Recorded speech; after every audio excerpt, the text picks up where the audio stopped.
Ladies and gentlemen, you're watching a live chat with Ceramic Animal. I'm your host, Sergio Galeano, and I'm joined again by Thomas Keller. Mirror, season 3. Season 3, we're doing it. Made it, the whole one. Thomas, I feel weird about these mics, not having the mics in front of me. It's muscle memory of trying to grab something and make it mine. Usually I feel comfortable doing a little bit of this, but anyway, we're here a little position. with Warren and Eric Regan of Ceramic Animal. Thank you guys for coming on the show. Thank you guys for giving us an amazing performance. Absolutely stellar. Thanks for having us. Thanks for having us. It's nice to be here. So you guys are you guys have been doing this for more than a year, or I know that the cart came out a little over a year ago.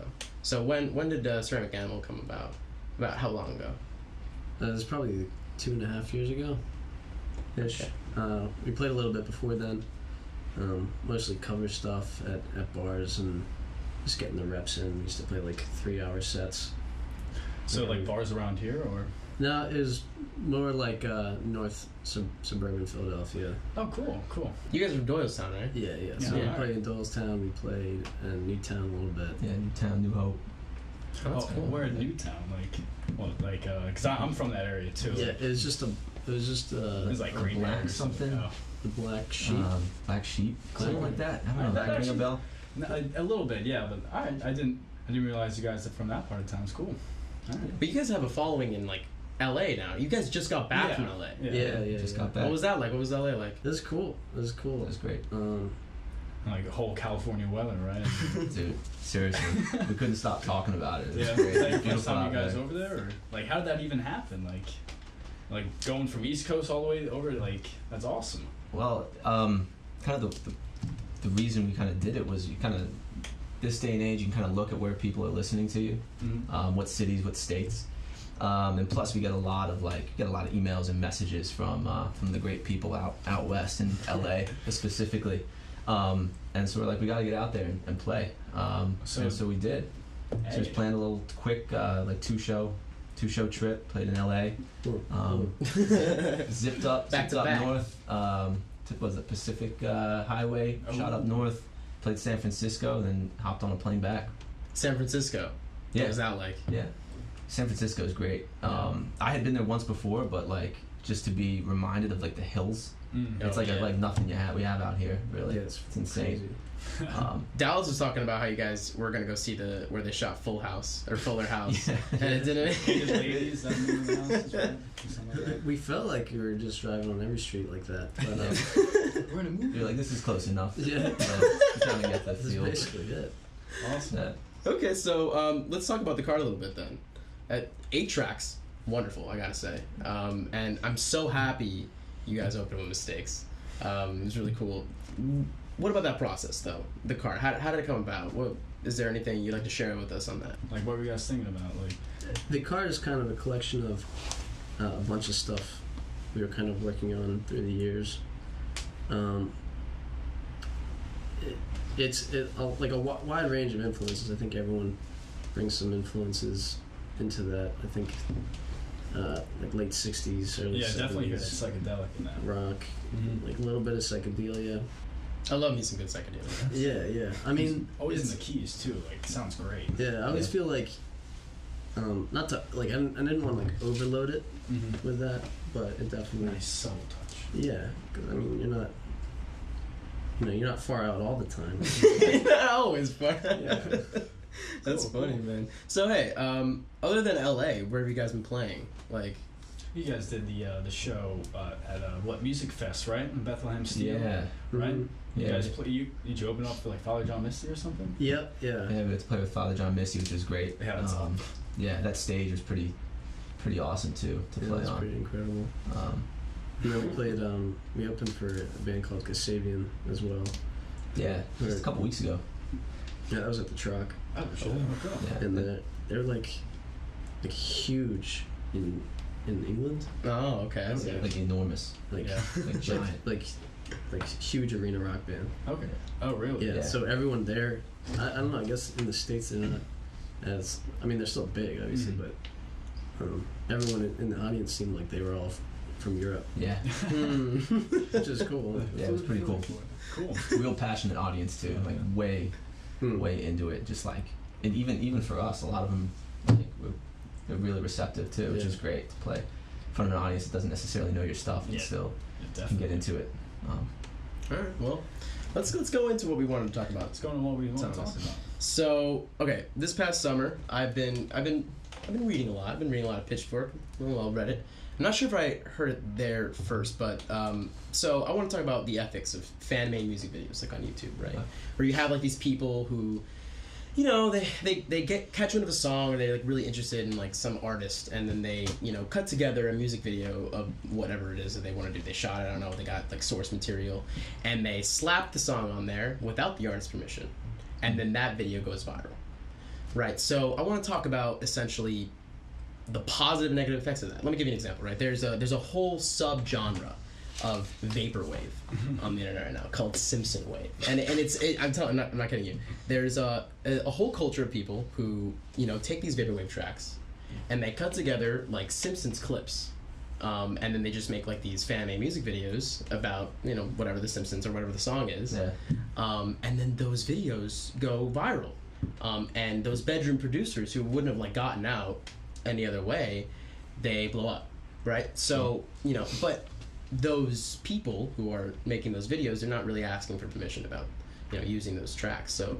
I wanted to get your guys' take on that. Like, what if, you know, a very talented, very young group of creators, much like ourselves, would, you know, use your content without asking permission, but then the video went viral?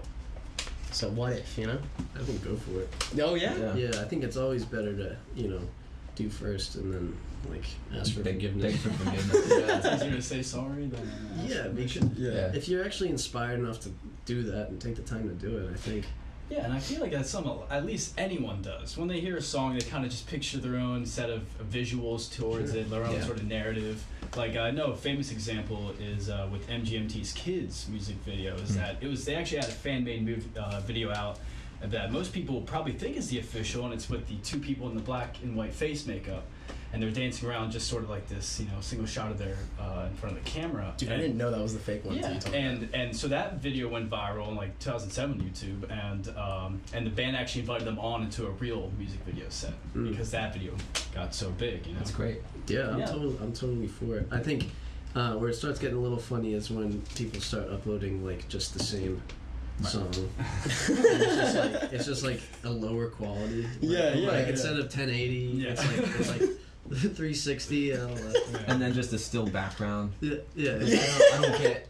Like we already have, like as an example, we have Dreams Via Memories up twice. We have one with like the video, and then one that's just up there from when we like put the album on digital. So we already have it up there twice anyway.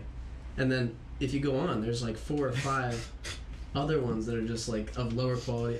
But it's interesting because I guess some of them are curators, but I don't know. I don't get it. But even if it is curators, like I guess it comes down to the intent behind it, right? 100%. If they're in support of the music and they like the sound and it's truly out of appreciation, then I think go for it. And if the band has a problem with it, they can get in touch with you, and you know you can figure something out. But if you're actually going to create something, a piece of art on top of it, I think definitely go for that. Absolutely.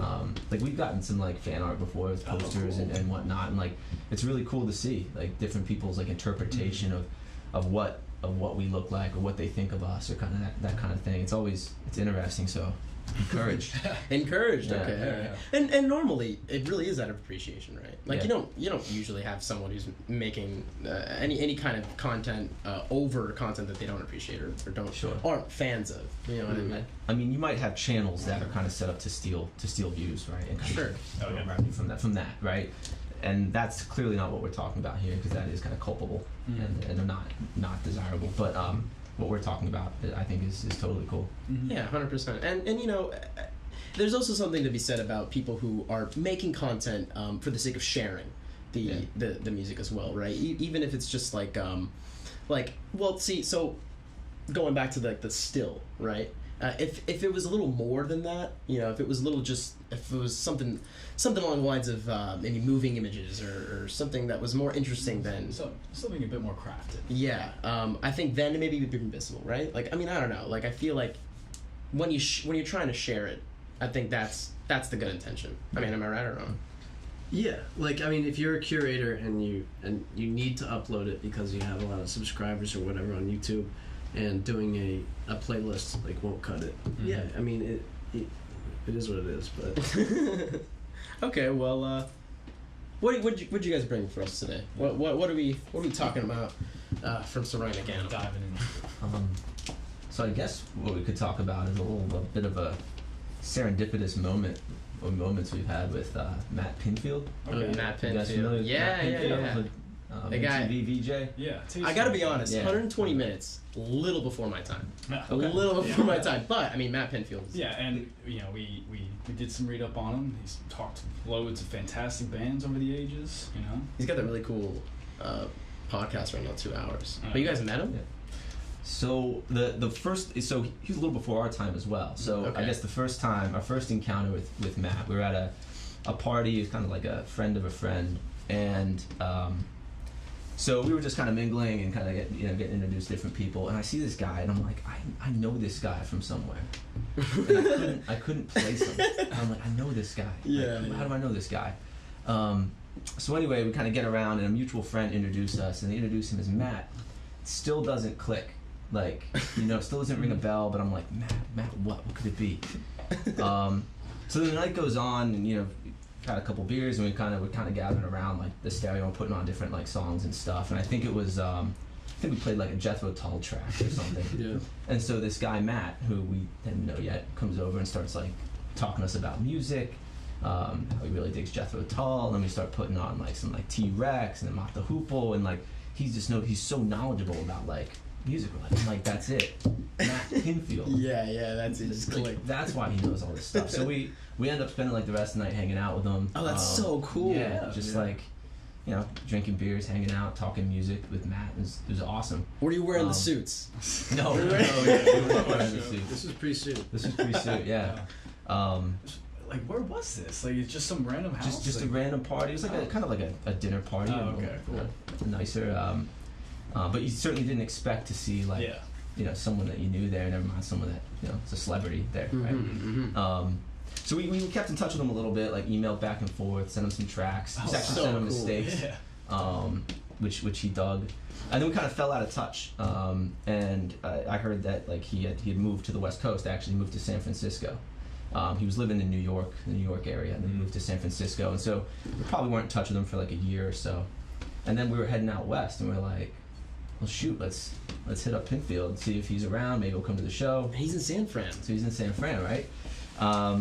He was doing something with Sirius XM out there. He had a show. Yeah, cool. He was recording out there. So we sent him an email, and didn't get a reply back, so we didn't have our hopes up. But anyway, we played the show in LA. It went great. We're loading out, but then like we're just gonna like drop the stuff off, and I was gonna come back and then hang out at the bar and just kind of go out in town for a little bit.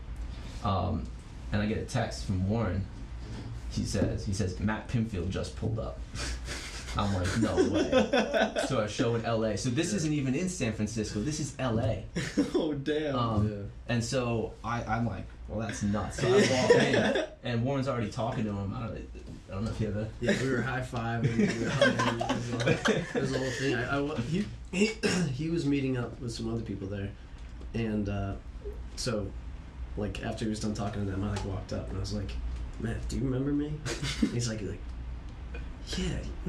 Wait, where do I know you? Yeah, where do I know you from? And I, like, rehashed the whole story of it a year ago, and with Jethro Tull and like the Doors and stuff, and then we got like it all just like came back to him. So we ended up like hanging out for the rest of the night and just like talking and I gotta say, Matt is a wealth of information. Yeah, that guy. He's like the encyclopedia of all that is music. Yeah, definitely. And for like younger viewers, Matt Pinfield is a legend. Like he is like indisputed legend of music, and kind of. He was actually on a Portlandia bit. They were trying to take back MTV. Exactly. Put them on and stuff. Yeah. So that's awesome though. Yeah, like we were watching a bunch of the archival clips of the bands he was interviewing, but yeah, all over the spectrum. Anything from like we saw like Glow to I don't know he did like Avril Lavigne. Yeah, Yeah, it was Paul McCartney. Yeah, like everybody. yeah. Like Tame Impala, Kevin Parker. Yeah, that's so cool. Yeah, that's awesome though. It's And an awesome dude. Did you run into him? Yeah. He's a great Especially dude. as a band, like up and coming, like that's huge. Yeah, Cool. Well, hey, thank you guys for coming on the show. It's been a really, really, really fun time having you.